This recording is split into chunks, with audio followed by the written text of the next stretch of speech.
नाज़रीन आदाब, न्यूज़ 18 उर्दू में आपका खैर मकदम है। मैं हूं आपके साथ सैबाली सैफी। खबर दोपहर में आज हम बात करेंगे MIM सरबरा असदुद्दीन ओवैसी के कॉन्वॉय पर जो कल हमला हुआ था उसी के हवाले से। किठौर से टोल गेट से जाएंगे और 10 फीट के फासले पर फायरिंग हम पे की।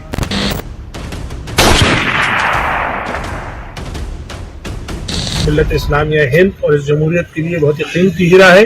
अल्लाह ने उसे महफूज रखा।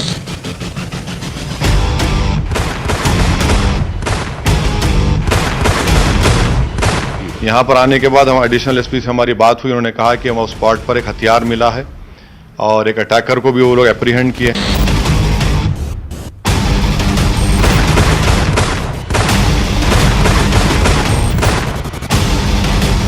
जब अल्लाह ने हमको दुनिया में पैदा किया तो हमारे मौत का वक्त अल्लाह लिख दिया और हम मौत से नहीं डरते।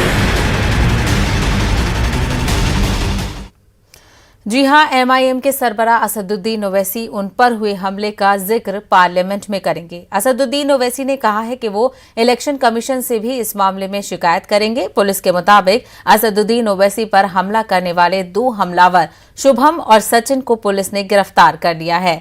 हमलावरों के पास से असलहा भी जब्त किए गए हैं। असदुद्दीन ओवैसी का इस मामले में कहना है कि इस तरह के बुज़दिलाना हमले से उनका हौसला पस्त नहीं होगा। वहीं असदुद्दीन ओवैसी के छोटे भाई अकबरुद्दीन ओवैसी भी दिल्ली पहुंच गए हैं।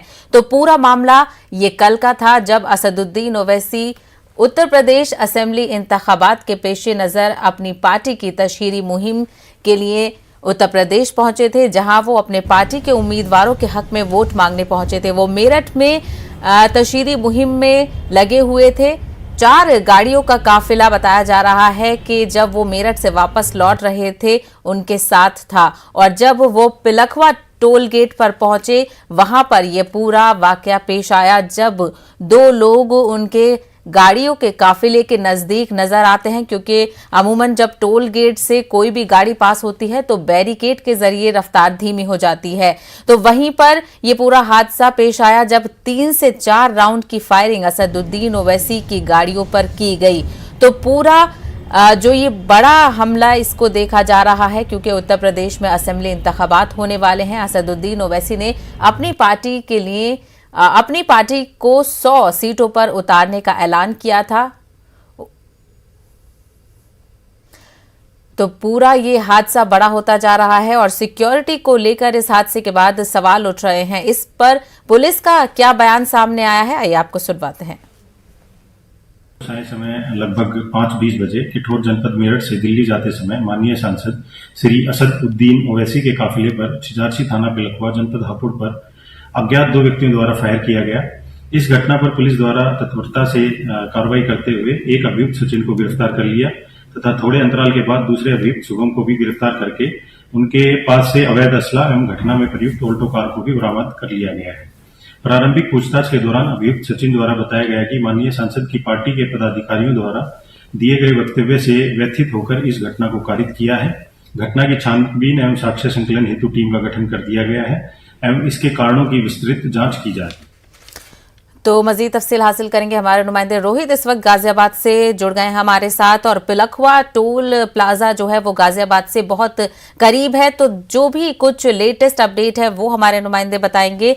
रोहित, जो दोनों आरोपी गिरफ्तार हुए हैं, जो मेन एक्यूज्ड हैं शुभम और सचिन, इन दोनों के हवाले से अब तक पुलिस का बयान क्या कुछ सामने आया है?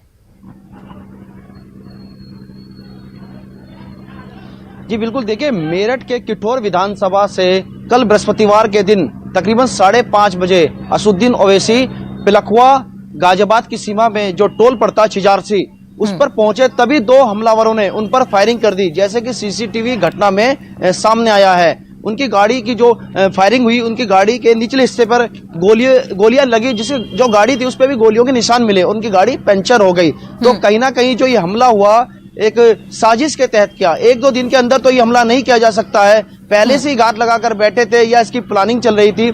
सचिन और शुभम 2 व्यक्ति आरोपी इसमें जो पकड़े गए हैं, एक सहारनपुर का रहने वाला है जो शुभम, जो बाद में गिरफ्तार किया गया, और पहला आरोपी सचिन, जिसकी फेसबुक पोस्ट पर भी सचिन हिंदू नाम से पोस्ट है उसकी, वो बादलपुर ग्रेटर नोएडा के गांव का रहने वाला है। ये 2 आरोपी पकड़े गए। पुलिस के अनुसार जो जानकारी दी गई कि असदुद्दीन ओवैसी की जो पार्टी है, उनके नेता जो बयान देते हैं, वह जो स्वयं बयान देते हैं, उससे आहत होकर उन्होंने इस प्रकार की घटना को अंजाम दिया।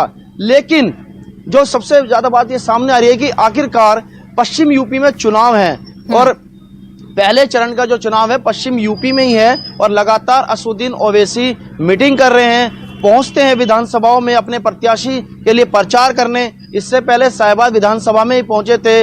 उनके जो पंडित मनमोहन झा गामा हैं प्रत्याशी, जब असदुद्दीन ओवैसी ने बात कही थी कि हमारे प्रत्याशी को धमकी मिल रही है कि आपने इस पार्टी को ज्वाइन क्यों किया, आपने इस पार्टी से आपको हट जाना चाहिए, तो पहले भी असदुद्दीन ओवैसी ने इस बात को दोहराया था कि कहीं ना कहीं जो हमारे प्रत्याशी हैं हमें उनको धमकी मिल रही है। और अब असदुद्दीन ओवैसी पर ही ये हमला हो गया। देर रात जब समर्थक उनके पहुंचे तो काफी हंगामा हुआ, लेकिन मौके पर एसएसपी हापुड़ एसपी और आईजी प्रवीण कुमार, डीएम सब मौके पर पहुंच गए। सीसीटीवी घटना भी सामने आई। पहला आरोपी तो गिरफ्तार, उसे दबोच लिया गया था टक्कर मारकर, जो असदुद्दीन ओवैसी के जो वाहन चालक थे, जो आगे उनके काफिले में गाड़ियां चल रही थी, और दूसरा आरोपी फरार हो गया था। देर रात्रि उसे भी पकड़ लिया गया। तो अब तक पुलिस की तरफ से जांच में यही बात सामने आई है और आगे भी जांच की जा रही है कि आखिरकार ये इस घटना को किस तरह अंजाम देने की जो योजना बनाई गई थी। एक आरोपी सहारनपुर का है, दूसरा ग्रेटर नोएडा का है। इनका आखिरकार इनका रिश्ता क्या है? बिल्कुल रोहित, यूपी हुकूमत की तरफ से भी ये कहा गया है कि इस मामले में पूरी जांच की जाएगी। असदुद्दीन ओवैसी की तरफ से इंडिपेंडेंट जांच का मुतालबा किया गया है। वहीं ये भी जानकारी आ रही है रोहित, जो सचिन एक्यूज्ड है उसके खिलाफ एक मुकदमा पहले से भी चल रहा है, वो भी हत्या की कोशिश करने का। वहीं जो दूसरा एक्यूज्ड है उसके खिलाफ उसका जो रिकॉर्ड है वो क्लियर है। तो ऐसे में पूरी प्लानिंग के तहत ये जो पूरा हमला किया गया वो प्लानिंग के तहत हो सकता है, क्योंकि ये भी कहा जा रहा है कि वो असदुद्दीन ओवैसी की जो भी रैलियां होने वाली हैं, जो भी उनका शेड्यूल रहने वाला है, वो उसका फॉलो अप लगातार लेकर चल रहे थे।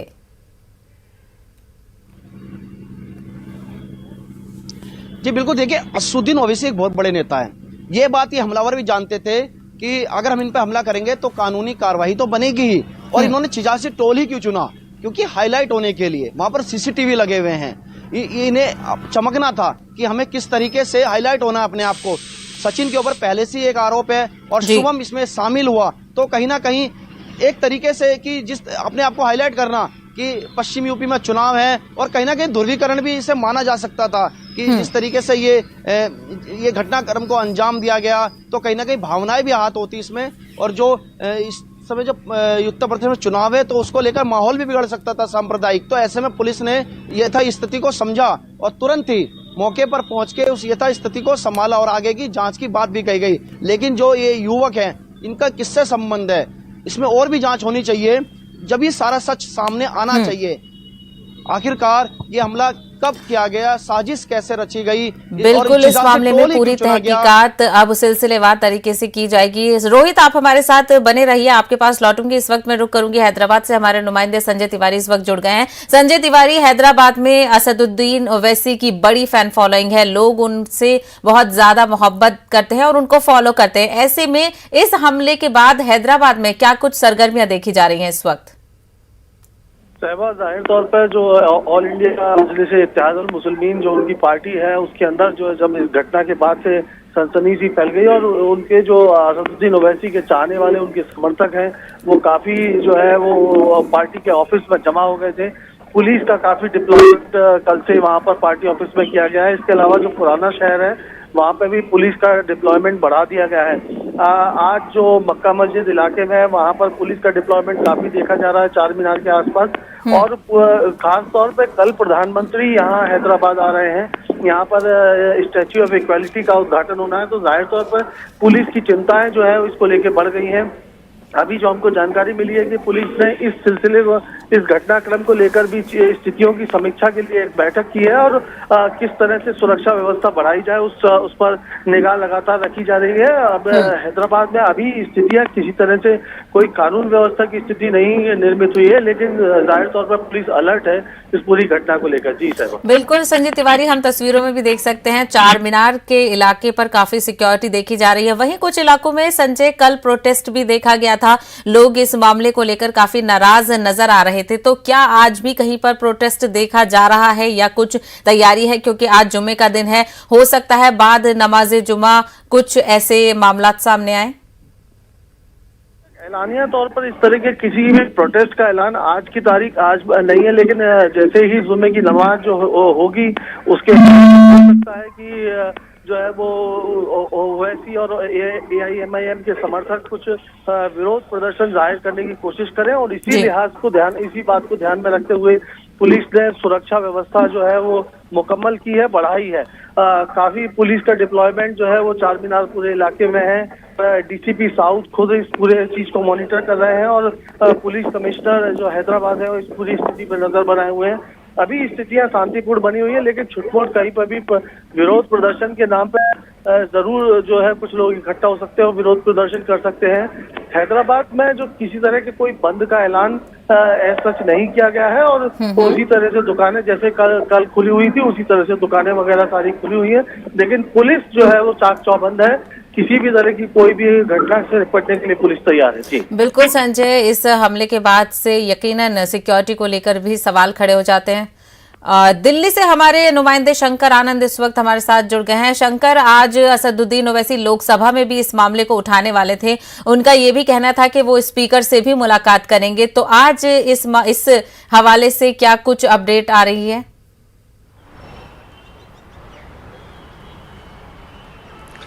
देखिए, इस वक्त में एक महत्वपूर्ण खबर मैं देना चाहूंगा। सांसद असदुद्दीन ओवैसी को जेड प्लस सिक्योरिटी प्राप्त हुई है। जेड प्लस सिक्योरिटी ये सीआरपीएफ की प्राप्त हुई है। सीआरपीएफ के जो कमांडो वो उनके साथ में रहेंगे, लेकिन जिस तरह से केंद्र सरकार के द्वारा Z plus security Asaduddin Owaisi को प्रदान किया गया है, लेकिन क्या वो इस सिक्योरिटी को अपने साथ में लेकर चलेंगे या नहीं चलेंगे, ये देखने वाली बात होगी। क्योंकि कल देर रात तक जब हमारी बातचीत उनसे हो रही थी तो वो उस वक्त में साफ तौर पे वो इनकार कर रहे थे कि वो साल 1994 से लगातार चाहे वो उस वक्त में जब विधायक बने या उसके बाद जब सांसद बने, उस वक्त से लेकर वो लगातार अपने साथ में सुरक्षा व्यवस्था का लगातार विरोध कर रहे हैं। उनको कई बार पहले भी पेशकश की गई थी कि आप चाहे तो सुरक्षा व्यवस्था अपने साथ में ले सकते हैं, लेकिन वो पहले इनकार करते रहे हैं। तो यहाँ पर सबसे बड़ी महत्वपूर्ण जानकारी ये कहना लाजमी होगा कि कल देर रात तक ओवैसी साफ तौर पे वो मना कर रहे थे, तो मुझे नहीं लगता है कि वो इस सुरक्षा व्यवस्था को अपने साथ में लेंगे। लेकिन जिस तरह से उन पर जानलेवा हमला हुआ है और जिस तरह से चुनावी कार्यक्रम से लौट रहे जब जो उनके काफिले पे हमला हुआ है, तो एक तरह से कह सकते हैं ये मामला काफी संगीन है, और शायद इसी की वजह से केंद्र सरकार के द्वारा जेड प्लस की सुरक्षा व्यवस्था सांसद ओवैसी को वहां पे उनको दिया गया है। लेकिन ओवैसी इस सुरक्षा व्यवस्था के बारे में साफ तौर पे वो न्यूज़ 18 से बातचीत करते हुए वो इनकार कर रहे थे कि वो सुरक्षा व्यवस्था नहीं लेंगे। लेकिन जिस तरह से एक विशेष सुरक्षा व्यवस्था उनको तैनात किया गया है, तो एक तरह से कहा जा सकता है कि थोड़ी देर के बाद इस मामले में 4 बार के सांसद ओवैसी इस मामले में औपचारिक तौर पर बताएंगे क्या वो सीआरपीएफ के द्वारा जो विशेष कमांडो दस्ता है क्या वो उनको अपने साथ में रखेंगे या नहीं रखेंगे। क्योंकि जिस तरह से वो उनका कहना था कि वो जनता के लिए सुरक्षा व्यवस्था होनी चाहिए, हमारे लिए नहीं। तो एक तरह से हालांकि एक दूसरी बात ये भी कह रहे थे कि सुरक्षा व्यवस्था की जिम्मेवारी केंद्र सरकार की है, क्योंकि वो भारतीय सांसद हैं और सांसद की जो सुरक्षा व्यवस्था की जिम्मेवारी बेहतर तरीके से और सांसद के साथ साथ आम लोगों की सुरक्षा व्यवस्था भारतीय सरकार की है। और जिस तरह से उन पर जानलेवा हमला किया गया है, तो इस मामले में जल्द से जल्द कार्रवाई होनी चाहिए। कार्रवाई इस मसले को लेकर होनी चाहिए कि जिस तरह से वो हमला करते हुए साफ 2 आरोपी को देखा जा सकता है, लेकिन वो सिर्फ 2 आरोपी नहीं है। इस मामले में विस्तार से अगर तफ्तीश किया जाए तो हो सकता है कई और बड़े खुलासे हो सकते हैं, और एक साजिश के तहत जिस तरह से हमला किया गया है तो इस मामले में कई और खुलासे हो सकते हैं। तो देखना लाजमी होगा कि क्या इस मामले पर किस तरह से खुलासे होंगे और क्या इस मामले में कुछ अन्य आरोपियों की गिरफ्तारी होगी या नहीं होगी। लेकिन इस मामले में जिस तरह से सहारनपुर नोएडा के रहने वाले 2 लोगों की जो भूमिका सामने आई है, इस मामले में विस्तार से तफ्तीश से इस मामले को खंगाला जा रहा है और जल्द ही इस मामले में उत्तर प्रदेश पुलिस कुछ और भी आरोपियों को गिरफ्तार कर सकती है। बिल्कुल, सिक्योरिटी को लेकर भी सवाल उठता है क्योंकि असदुद्दीन ओवैसी का भी ये भी कहना है कि उन्हें सिक्योरिटी पसंद नहीं है, क्योंकि उन्हें पसंद नहीं है कि उनके आसपास लोग हथियार लेकर चलें। वहीं सिक्योरिटी के हवाले से मैं सवाल पूछना चाहूंगी रोहित से। रोहित, टोल प्लाजा पर अक्सर हम देखते हैं काफी वहां के एम्प्लॉयज भी टोल गेट पर मौजूद होते हैं, साथ ही साथ पुलिस भी होती है, पुलिस की निगरानी भी होती है, टोल गेट्स पर सीसीटीवी भी होते हैं। तो ऐसे में क्या पिलखवा टोल प्लाजा पे कहीं ना कहीं पुलिस और एडमिनिस्ट्रेशन से भी चूक हुई है?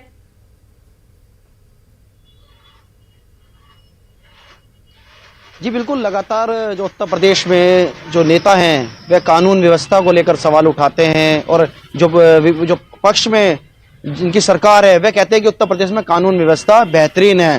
टोल प्लाजा पर बहुत एम्प्लॉय रहते हैं और लाखों की संख्या में वहां से वाहन गुजरते हैं। इस तरह का हादसा होना, गोली चलना, तो कहीं भी ये घटना घटित हो सकती थी, किसी के भी लग सकती थी। एक बड़ी घटना इस टोल पर घटित हो सकती, तो सुरक्षा व्यवस्था पर तो सवालिया निशान खड़ा होता ही है। पुलिस की जिप्सी भी वहां मौजूद रहती है, तो आखिरकार इतना बड़ा यह हादसा कैसे हुआ? कहीं ना कहीं घाट लगाकर बैठे होंगे, कहीं साइड में खड़े होंगे, तो इस तरह की जो वारदात को अंजाम दिया तो सुरक्षा व्यवस्था पर भी सवालिया निशान खड़ा करता है। और आज इसको राजनीतिक पार्टियां भी लगातार इस पर हमलावर हो रही है। आज परिवर्तन मोर्चा के संयोजक बाबू सिंह कुशवाहा भी हापुड़ पिलखवा में पहुंचे और हाजी आरिफ से मुलाकात की और कानून व्यवस्था पर उन्होंने सवाल उठाया और असदुद्दीन ओवैसी के पक्ष में उन्होंने इस बात को भी रखा। आज गाजियाबाद में जिला अधिकारी को ज्ञापन भी देंगे। जिस तरीके से एआईएम के प्रमुख के ऊपर यह हमला हुआ है उसको लेकर कानून के सवालिया निशान भी खड़ा करेंगे और ज्ञापन भी देंगे। 2 बजे कलेक्टर पर प्रदर्शन भी करेंगे और राजनीतिक पार्टियां भी लगातार पहुंच रही है, उस जगह पर भी पहुंच रही है जहां पर पुलिस के हवाले से भी प्रेस कॉन्फ्रेंस की जाएगी इस मामले में आज। जी अभी तक तो कोई सूचना नहीं है कि पुलिस के हवाले से प्रेस कॉन्फ्रेंस की जाएगी, क्योंकि एसपी ने अपना बयान दे ही दिया है और जो आईजी रेंज थे परवीन कुमार, उन्होंने भी अपना बयान दे दिया है कि हम इस मामले का पूरा खुलासा करेंगे। तो लगातार जांच जारी है। जब इस पूरे मामले में जितने भी जो इन्वेस्टिगेशन की जाएगी, जितने भी साक्ष्य बरामद होंगे, उसी के आधार पर ही प्रेस वार्ता की जाएगी। आखिरकार इनका संबंध क्या है, क्योंकि सचिन की फोटो तो कई बीजेपी के नेताओं के साथ भी देखी जाती है, उसकी फेसबुक पोस्ट अगर देखी जाए तो पूरे मामले की जांच की जाएगी कि आखिरकार इन्होंने इतना बड़ा ये जो कृत्य है वह क्यों किया, असदुद्दीन ओवैसी पर हमला क्यों किया। क्या ये उत्तर प्रदेश में सांप्रदायिक माहौल को बिगाड़ना चाहते थे, स्थिति को उत्तर प्रदेश की बिगाड़ना चाहते थे, क्योंकि चुनाव है और चुनाव में इस समय ये जो मुद्दा है, बिल्कुल चुनाव का माहौल है इस वक्त। शंकर आनंद, जिस तरीके से यह हमला हुआ, और ये पहला हमला नहीं है असदुद्दीन ओवैसी पर, लेकिन फिर भी जिस बेबाकी से वो सामने आ रहे हैं कि वो इन हमलों से डरेंगे नहीं, वो अब भी लगातार उत्तर प्रदेश में अपने उम्मीदवारों के लिए वोट मांगेंगे।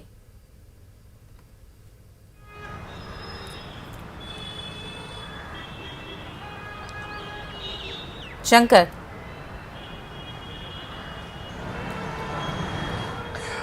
देखिए इस मामले में कल देर रात में जब हमारी उनसे बातचीत हो रही थी तो हमने पूछा भी उनसे कि क्या जिस तरह से अभी आप पे हमले हुए हैं उसके बाद इस मामले में क्या आप फिर उत्तर प्रदेश में चुनाव प्रचार करने के लिए जाएंगे, तो उनका कहना साफ तौर पे था कि हाँ निश्चित तौर पे वो जाएंगे और यहाँ तक कि पहले से कहीं और ज्यादा जोश और उमंग के साथ वो उत्तर प्रदेश जाएंगे और उत्तर प्रदेश में जाकर के वो चुनाव प्रचार करेंगे। तो उनका ये साफ तौर पे कहना था कि हमें डर नहीं है, किसी का भी खौफ नहीं है। और यहां पर अगर सुरक्षा व्यवस्था की अगर बात है तो सुरक्षा व्यवस्था को चाक चौबंद करना और अपराधियों पर लगाम लगाना केंद्र सरकार का काम है। तो केंद्र सरकार और राज्य सरकार वो इस मामले पर सुनिश्चित करें कि आम लोगों के साथ साथ जो अगर ओवैसी वहां पे जाते हैं तो उनकी सुरक्षा व्यवस्था कैसी होनी चाहिए।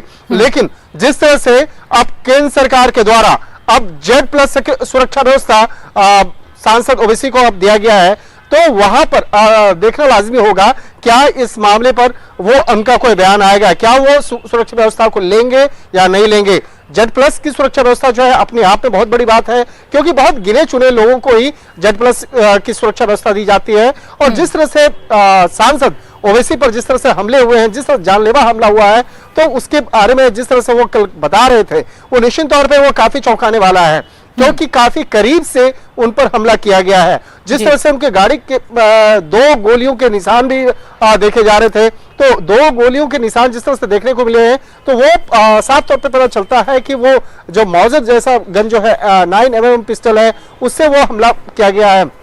और जिस तरह से टोल ब्रिज पे जो लगे सीसीटीवी कैमरे हैं, उस सीसीटीवी कैमरे के जो शॉट्स देखने पे साफ तौर पे पता चल रहा है कि किस तरह से वो एक के बाद एक फायरिंग उस पर की जा रही है। तो इस मामले की नजाकत को देखते हुए जिस तरह से सुरक्षा व्यवस्था को बढ़ाया गया है और सीआरपीएफ के कमांडो की तैनाती उनके सुरक्षा व्यवस्था के लिए की गई है, लेकिन क्या वो सुरक्षा व्यवस्था को लेंगे, क्या वो सीआरपीएफ का जो कमांडो उनके साथ में चलेगा, तो ये तमाम जो मसले हैं अब इन पर निर्भर करता है कि सांसद ओवैसी इस मामले पर उनको फैसला लेना है।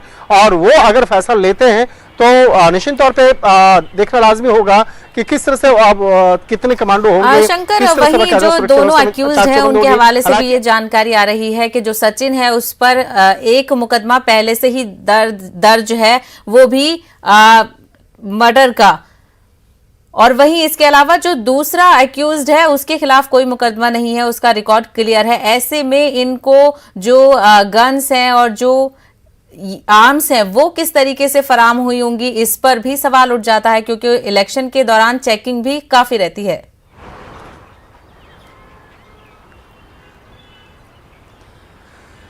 देखिए, अगर उत्तर प्रदेश की अगर बात करें तो उत्तर प्रदेश के कई ऐसे इलाके हैं जहां पर कट्टा का कारोबार होता है। कट्टा जो एक छोटा देसी पिस्टल जिसे कहा जाता है, जो वहां पर चाहे कई ऐसे इलाके हैं जहां पर हम लोग काफी रिपोर्ट के सिलसिले में बाकायदा गए, और दिल्ली में भी जो कई ऐसे बदमाशों के खिलाफ जब कार्रवाई की जाती है, अवैध हथियारों के सप्लायर की जो गिरफ्तार किया जाता है, तो पता चला कि उत्तर प्रदेश से आता है। उत्तर प्रदेश के कई ऐसे इलाके हैं जहां पर इस एक तरह से कह सकते हैं कि एक छोटी सी मिनी फैक्ट्री है वहां पर, जहां पर वहां बनाया जाता है। तो निश्चित तौर पे देखिए ये काफी आम है वहां पर उपलब्ध होना, चाहे बात कर ले बिहार की बात कर ले, उत्तर प्रदेश में बात कर ले, ये देसी कट्टे का जो वहां पर उपलब्ध होना बहुत आम सी बात है। तो वहां पर जिस तरह से उसको अपराधियों को उपलब्ध होता है, महज 1500-2000 रुपया में उपलब्ध हो जाता है, और उसको खरीदने के बाद ये लोग यूज करते हैं, उसके बाद फेंक देते हैं। लेकिन जिस तरह से जिस हथियार से प्रयोग किया गया है कल सांसद ओवैसी पे हमले करने के लिए, तो वो आर्म्स जो है काफी महंगा हथियार लग रहा था, क्योंकि जिस तरह से ताबड़तोड़ फायरिंग हो रही थी, ताबड़तोड़ फायरिंग का मतलब जिस तरह से एक के बाद एक फायरिंग की जा रही थी, और उस पिस्टल को देखने के बाद इतना स्पष्ट लगता है कि काफी पिस्टल महंगा होगा। तो इन तमाम मामलों पर कहां से वो पिस्टल लाया, किस तरह से उसको मुहैया कराया गया, किस तरह से कार्रवाई हुई, और ओवैसी पर हमला करने का मुख्य मकसद क्या रहा है, तो इस मामले पर आगे के विस्तार से तफ्तीश होगी, उसके बाद ही इस मामले पे आगे कुछ कहा जा सकता है। लेकिन जिस तरह से सांसद ओवैसी का उनका कहना था कि पिछले कुछ दिनों पहले उत्तर प्रदेश में प्रयागराज इलाके में जिस तरह से वहां पर एक कार्यक्रम के दौरान सांसद ओवैसी के खिलाफ वहां पे नारेबाजी हुई थी, और वहां पर साफ तौर पे कहा गया था, और इसके साथ ही गाजियाबाद में भी कुछ युवकों के द्वारा ये कहा गया था कि सांसद ओवैसी का जो गला काट के लाएगा उस पर इनाम की घोषणा की गई थी। तो ये सब जो पुराने मसले हैं उसको भी हर एंगल से देखा जाएगा कि किस तरह से सांसद ओवैसी के खिलाफ बिल्कुल शंकर लगातार अपने बयानों को लेकर असदुद्दीन ओवैसी सुर्खियों में रहे हैं, जिसकी वजह ये भी हो सकती है कि उन पर इस तरीके के हमले होते हैं। संजय तिवारी, आपका रुख करूंगी। कल भी देखा गया था कि कुछ लोगों ने दुकानें बंद कर एहतजाज दर्ज कराया था इस हमले के खिलाफ। वहीं सिक्योरिटी के मामले में अगर बातचीत करें, अगर जब असदुद्दीन ओवैसी को सिक्योरिटी फराहम की जा रही है तो वो उनके ना लेने से इस तरीके के हमलों को और बढ़ावा भी मिल सकता है। जाहिर तौर पर असदुद्दीन ओवैसी को जो जेड श्रेणी की जेड कैटेगरी की सिक्योरिटी देने का गवर्नमेंट ने ऐलान किया है, वो बेहद जरूरी है। हालांकि ओवैसी लगातार ये कहते रहे हैं कि उनको सुरक्षा की किसी तरह की जरूरत नहीं है। अभी उनकी तरफ से ये क्लैरिटी होना जरूरी है कि क्या इसके बाद भी, गवर्नमेंट के ऐलान के बाद भी, वो अपने इस बयान पर कायम रहते हैं कि उनको कोई सिक्योरिटी नहीं लेनी है। उस सूरत में सुरक्षा व्यवस्था जो एजेंसियां हैं उनको तय करना पड़ेगा कि कैसे जो है ओवैसी की सुरक्षा मुकम्मल की जाए, क्योंकि जाहिर तौर पर उनके जो बयान हैं और उसके जिस तरह से वो विवादों में रहे हैं, सुरक्षा उनकी जो है वो एक महत्वपूर्ण सवाल है। मैं एक बात और भी आपको बताना चाहता हूं कि कल, चूंकि मैंने पहले भी बोला कि प्रधानमंत्री हैदराबाद आ रहे हैं जी, जब वो पंजाब दौरे पे गए थे तो उस दौरान वो इसी तरह के किसानों के विरोध प्रदर्शन की वजह से उनको बहुत ही ऑकवर्ड सिचुएशन का सामना करना पड़ा था। उनकी सुरक्षा को लेकर बेहद सवाल खड़े हुए थे। कल वो जो है यहाँ पर आ रहे हैं, यहाँ पर स्टैच्यू ऑफ इक्वालिटी का उनको उद्घाटन करना है। वो एयरपोर्ट से सीधे वहां पर जाएंगे। जाहिर तौर पर जो MIM के समर्थक लोग हैं कहीं वो रास्ते पे ना आ जाए या फिर किसी तरह के झंडे, काले झंडे दिखाने की कोशिश या कुछ इस तरह का प्रयास ना हो, ये पुलिस की सामने सबसे बड़ी चुनौती है। और जाहिर तौर पर उसी को ध्यान में रखते हुए तेलंगाना पुलिस ने जो है वो एक हाई लेवल मीटिंग अभी करने के बाद जो है वो किस तरह से सुरक्षा और कड़ी की जाए उस पर विचार कर रहे हैं। तो इस वक्त जो लॉ एंड ऑर्डर की सिचुएशन है उस पर ध्यान रखना बेहद जरूरी हो जाता है, क्योंकि वज़ीर-ए-आज़म नरेंद्र मोदी भी कल दौरा करने वाले हैं हैदराबाद का। रोहित, शंकर और संजय, आप तीनों का बहुत शुक्रिया हमसे बातचीत करने के लिए। कोरोना वबा के दौरान बाहमी इमदाद और इंसार का जज्बा मुस्तहकम हुआ है। मुल्क इस वबा से मुत्तहिद होकर मुकाबला कर रहा है। टीकाकारी के ऐलान के बाद हम बेहतर ताउन करें जिससे हम कोरोना को मात देने की जानिब कदम बढ़ा सकें। नेटवर्क 18 इस मुहिम में हर कदम पर आपके साथ रहेगा। जब तक सभी महफूज नहीं तब तक कोई महफूज नहीं। इसी सोच की बुनियाद पर हमारी मुहिम संजीवनी का मकसद यह यकीनी बनाना है कि वैक्सीन पाना सभी हिंदुस्तानियों का हक है।